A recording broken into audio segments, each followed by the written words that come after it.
desejado de todas as nações, capítulo 68, no pátio. Este capítulo é baseado em João, capítulo 12, dos versos 20 ao 42. Ora, havia alguns gregos entre os que tinham subido a adorar no dia da festa. Estes, pois, dirigiram-se a Filipe, que era de Betsaida, da Galileia, e rogaram-lhe, dizendo: Senhor, queríamos ver a Jesus. Filipe foi dizê-lo a André. E então André e Filipe o disseram a Jesus. João, capítulo 12, dos versos 20 ao 21. Por esse tempo, a obra de Jesus apresentava aspecto de pungente derrota. Ele saíra vitorioso da contenda com os sacerdotes e fariseus, mas era evidente que nunca seria recebido por eles como Messias. Chegara a separação final. Para seus discípulos, o caso parecia desesperado, mas Cristo aproximava-se da consumação de sua obra. O grande acontecimento de interesse não somente para a nação judaica, mas para o mundo inteiro, estava prestes a se realizar.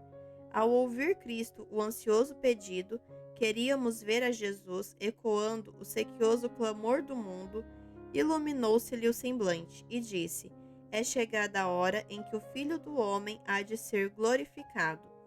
João 12, 23. Na súplica dos gregos, viu ele um penhor dos resultados de seu grande sacrifício. Esses homens foram do Ocidente para encontrar o Salvador ao fim de sua vida, como os magos tinham vindo do Oriente ao começo. Ao tempo do nascimento de Cristo, os judeus estavam tão embebidos com as próprias ambições e planos que não sabiam de seu primeiro advento. Os magos de uma terra pagã foram à manjedoura com suas dádivas para adorar o Salvador. Assim, esses gregos, representando as nações, tribos e povos do mundo, foram ter com Jesus. Assim, o povo de todas as terras e de todos os séculos seria atraído pela cruz do Salvador. E assim, muitos virão do Oriente e do Ocidente e assentar-se-ão à mesa com Abraão, Isaque e Jacó, no reino dos céus. Mateus 8:11. Os gregos tinham ouvido falar da entrada triunfal de Cristo em Jerusalém. Alguns supuseram e propalaram que ele expulsara do templo sacerdotes e principais, e havia de tomar posse do trono de Davi, dominando como rei de Israel. Os gregos anelavam conhecer a verdade quanto à sua missão. Queríamos ver a Jesus, disseram eles. Seu desejo foi satisfeito. Ao receber a petição, achava-se Jesus naquela parte interna do templo da qual eram excluídos todos os que não fossem judeus. Mas saiu ao pátio para receber os gregos e teve com eles uma entrevista em pessoa. Chegara a hora da glorificação de Cristo. Ele se achava à sombra da cruz, e o pedido dos gregos mostrou-lhe que o sacrifício que estava para fazer traria muitos filhos e filhas a Deus. Sabia que os gregos o haviam de ver em breve numa posição que mal sonhavam agora. Vê-lo-iam colocado ao lado de Barrabás, ladrão e assassino, cuja liberdade seria preferida à do Filho de Deus. Ouviriam o povo, inspirado pelos sacerdotes e principais, fazer sua escolha. E a pergunta: que faria então de Jesus chamado Cristo? A resposta dada: seja crucificado.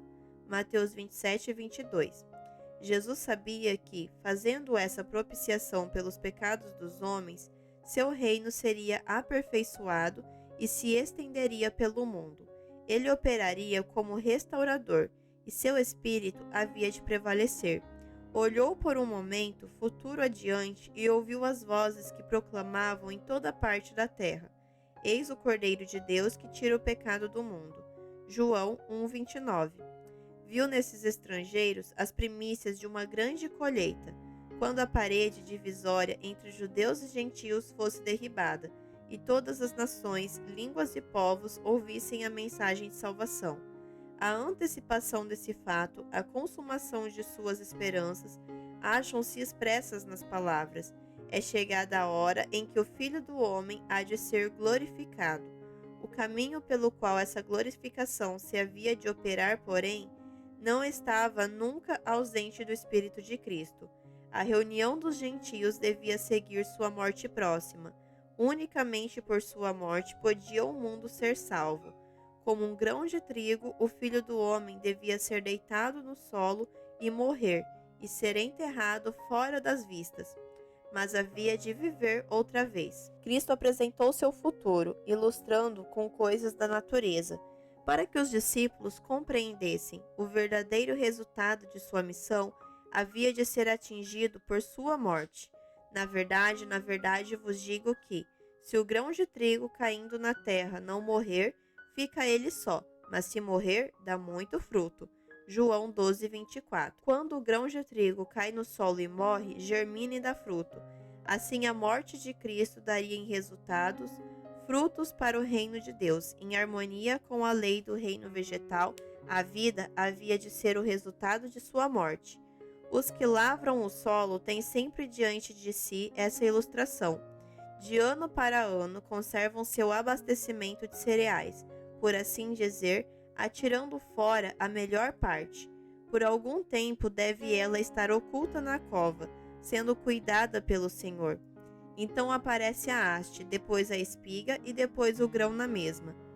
Mas esse desenvolvimento não pode ter lugar a menos que o grão seja enterrado fora das vistas, oculto, e segundo todas as aparências perdido.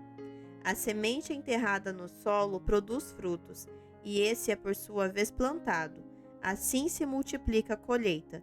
Da mesma maneira, a morte de Cristo na cruz do Calvário produzirá frutos para a vida eterna. A contemplação desse sacrifício será a glória dos que, como fruto do mesmo, viverão através dos séculos eternos. O grão de trigo que conserva a própria vida não produz frutos, permanece sozinho. Cristo poderia, se preferisse, salvar-se da morte, mas, fizesse-o, permaneceria só. Não poderia levar filhos e filhas a Deus.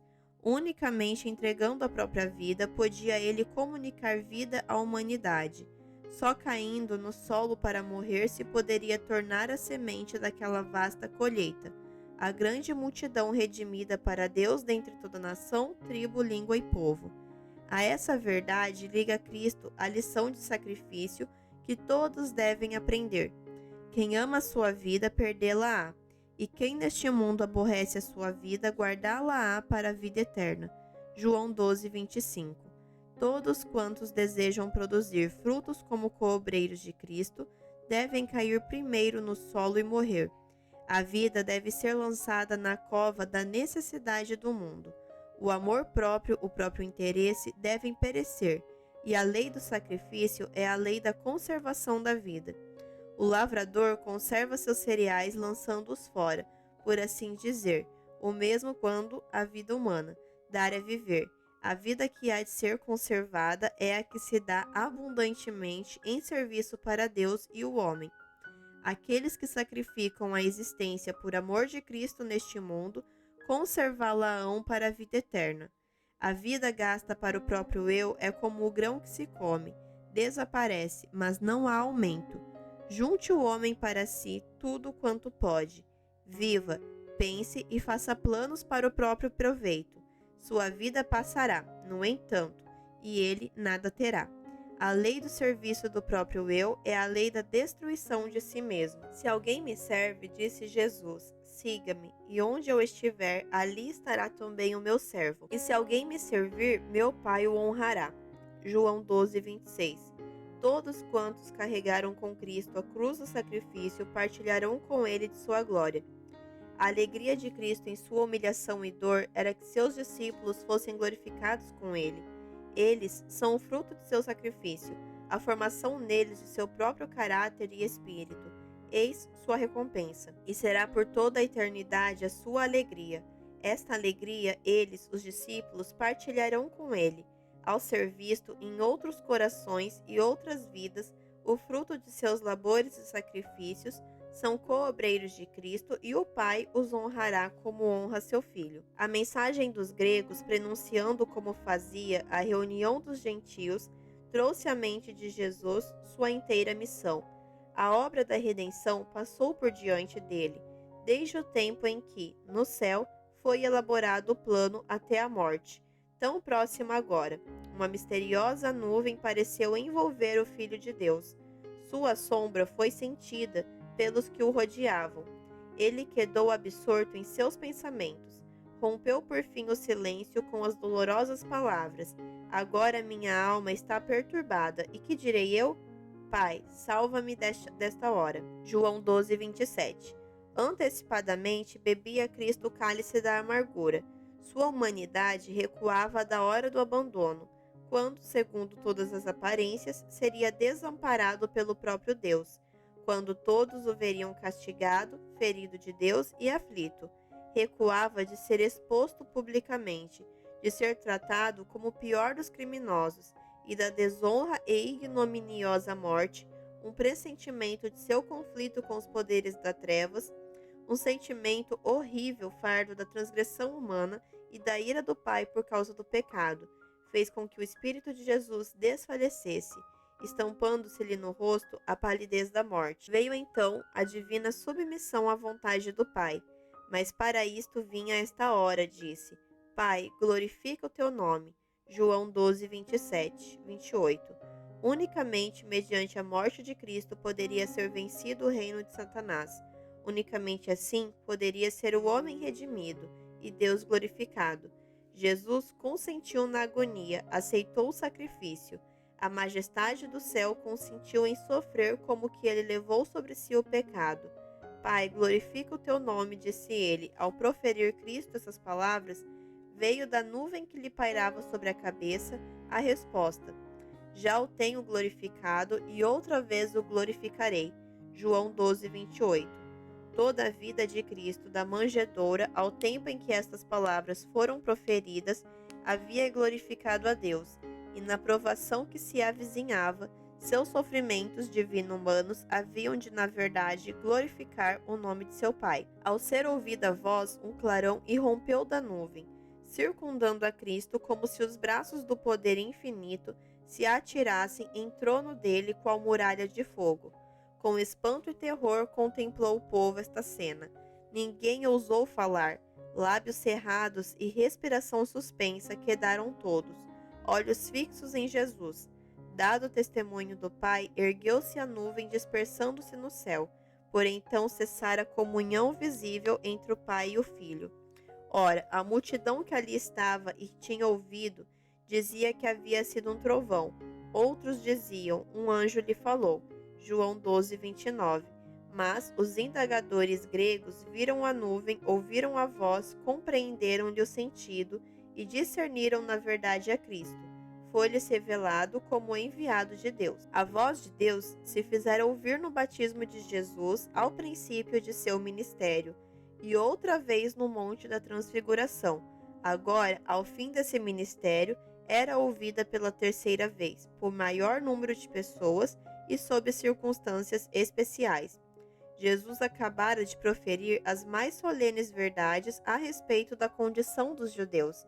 Fizera seu último apelo e pronunciara-lhes a condenação. Então pôs Deus o selo na missão de seu filho. Reconheceu aquele a quem Israel rejeitara.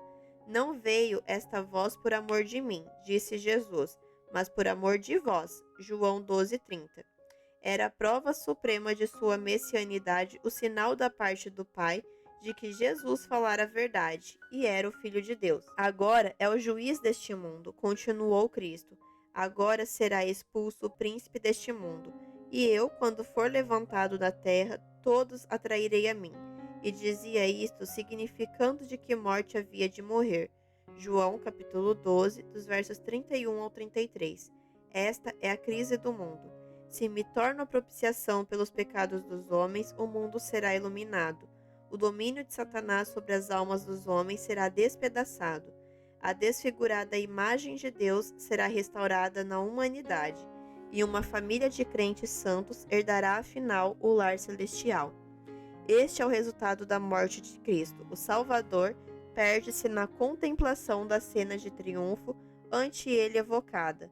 A cruz, a cruel e ignominiosa cruz, com todos os horrores que a cercam, ele a vê resplendente de glória. Mas a obra de redenção humana não resume tudo quanto é realizado pela cruz. O amor de Deus manifesta-se ao universo. São refutadas as acusações que Satanás fez contra Deus. O príncipe deste mundo é expulso, é para sempre removida a mancha que ele atirou sobre o céu. Os anjos, da mesma maneira que os homens, são atraídos para o Redentor. E eu, quando for levantado da terra, disse: todos atrairei a mim.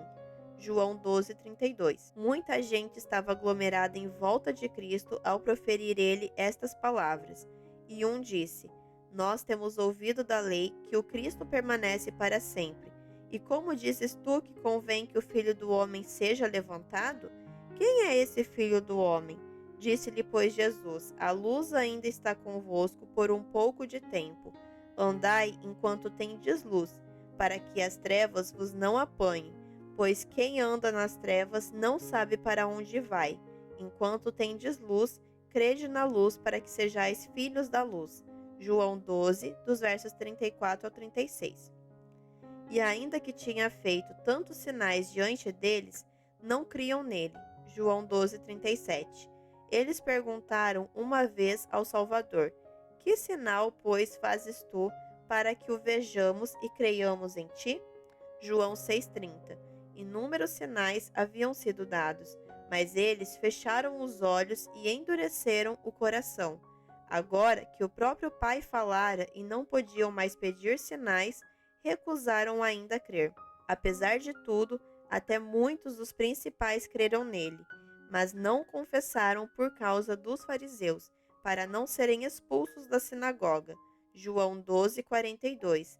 Amavam mais o louvor dos homens do que a aprovação de Deus. Para se livrarem de censura e vergonha, negaram a Cristo e rejeitaram a oferta da vida eterna. E quantos através de todos os séculos têm feito assim? A estes se aplicam todas as palavras de advertência dadas por Cristo. Quem ama a sua vida, perdê-la-á. Quem me rejeitar a mim, disse Jesus, e não receber as minhas palavras, já tem quem o julgue. A palavra que tenho pregado, essa o há de julgar no último dia. João 12:48. Ai dos que não conheceram o tempo de sua visitação. Lenta e dolorosamente deixou Cristo para sempre os limites do tempo.